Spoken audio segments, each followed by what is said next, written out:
The Forgotten Door, Secrets Buried Beneath the House. When I moved into the old Victorian house on the outskirts of town, I thought I'd finally found the perfect place to start over. It had all the charm I could ask for: stained glass windows, creaky wooden floors, and a sprawling yard full of overgrown ivy and wildflowers. The house had been on the market for years, marked as a fixer-upper, but I saw it as an opportunity to make something my own. What I didn't realize was that the house had a story of its own, one that refused to be forgotten. The first few weeks were uneventful, aside from the occasional inconvenience of faulty wiring and a leaky roof. I spent most of my time unpacking boxes, sanding floors, and repainting walls. The house seemed almost alive, creaking and groaning with each gust of wind. But I found it comforting, like the house was settling into having someone care for it again. Then one night I heard it for the first time, a faint tapping sound coming from the attic. At first I thought it might be a squirrel or a raccoon that had found its way inside. I grabbed a flashlight and made my way up the narrow staircase to the attic. The air grew colder as I ascended, and the faint smell of mildew grew stronger. The attic was empty, save for a few old trunks and dusty furniture covered in white sheets. The tapping had stopped by the time I got there. I shrugged it off and went back to bed. But the tapping continued over the next few nights, always around 2 a.m. It wasn't consistent. Sometimes it would last for only a few seconds, other times for what felt like hours. It wasn't loud, but it was persistent, like someone gently knocking on a door, waiting to be let in. One night I decided to stay up and wait for it. I sat in the living room with a cup of tea, listening to the clock tick. When the tapping started, I felt a chill run down my spine. This time it wasn't coming from the attic. It was coming from the basement. The basement was the one part of the house I'd avoided as much as possible. It had a low ceiling, uneven dirt floors, and walls made of crumbling stone. The previous owner had left behind a collection of rusty tools and broken furniture, which only added to the unsettling atmosphere. With my flashlight in hand, I descended the creaky stairs, the tapping growing louder with each step. When I reached the bottom, the tapping stopped. I swept the beam of my flashlight across the room but saw nothing out of the ordinary. Just as I was about to turn back, the light caught something on the far wall.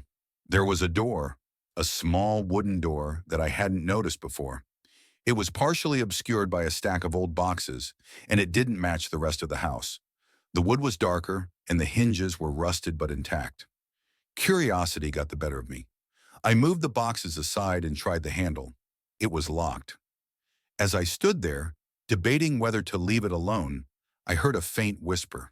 It was so soft that I thought I might have imagined it, but it sent shivers down my spine. I backed away from the door and hurried back upstairs. The next morning, I couldn't shake the feeling that something was wrong. I decided to do some research on the house. A trip to the local library revealed that the house had been built in the late 1800s by a man named Elias Greaves. He was a wealthy businessman who had moved to the area with his wife and young daughter.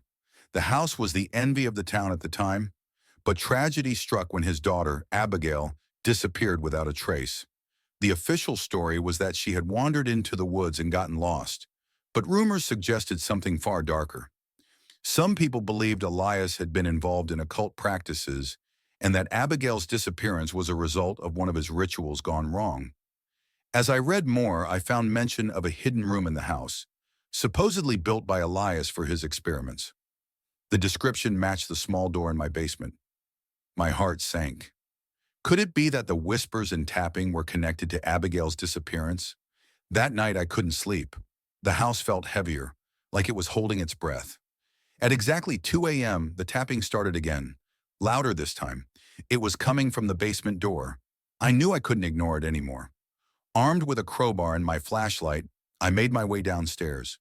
The door didn't put up much of a fight. With a few prees, the old wood splintered and the door creaked open. Behind it was a narrow staircase leading down into the darkness. The air was damp and cold, and the smell of mildew was overwhelming. My flashlight flickered as I descended, and I couldn't shake the feeling that I was being watched. At the bottom of the stairs, I found a small room. The walls were lined with shelves, filled with jars of unidentifiable substances and ancient books with titles in languages I couldn't read. In the center of the room was a table with a single, dusty doll sitting on it. The doll was old, with porcelain skin and eyes that seemed too lifelike. As I stepped closer, I noticed something carved into the table beneath the doll, a symbol I didn't recognize, surrounded by what looked like scratch marks. As I examined the room, the whispers began again. This time, they were louder and more distinct. They seemed to be coming from all around me, echoing off the stone walls. I couldn't make out the words, but the tone was pleading, desperate. My flashlight flickered again, and for a brief moment, the room was plunged into darkness. When the light came back on, the doll was no longer on the table. Panic set in as I scanned the room, but the doll was nowhere to be seen. The whispers grew louder, and I felt a cold hand brush against my shoulder. I bolted up the stairs, slamming the door behind me and barricading it with whatever I could find. For the next few days, the house was quiet. I avoided the basement entirely and considered leaving the house for good. But something kept me there. A morbid curiosity, perhaps, or a sense of duty to uncover the truth. I reached out to a local historian who specialized in the occult history of the area. When I told her about the door and the hidden room, her face went pale. She warned me to leave the house immediately, saying that Elias Greaves's experiments had likely left a permanent mark on the property. That night, the tapping returned, but it wasn't coming from the basement this time. It was coming from the walls. It started softly but grew louder and more insistent, as if something was trying to break through. The whispers accompanied it, now unmistakably angry. I could hear my name being called, distorted and drawn out. I packed a bag and fled the house, leaving everything behind. I've never gone back, but sometimes late at night, I still hear the tapping. It's faint but unmistakable, like a reminder that whatever I unleashed in that house hasn't forgotten me.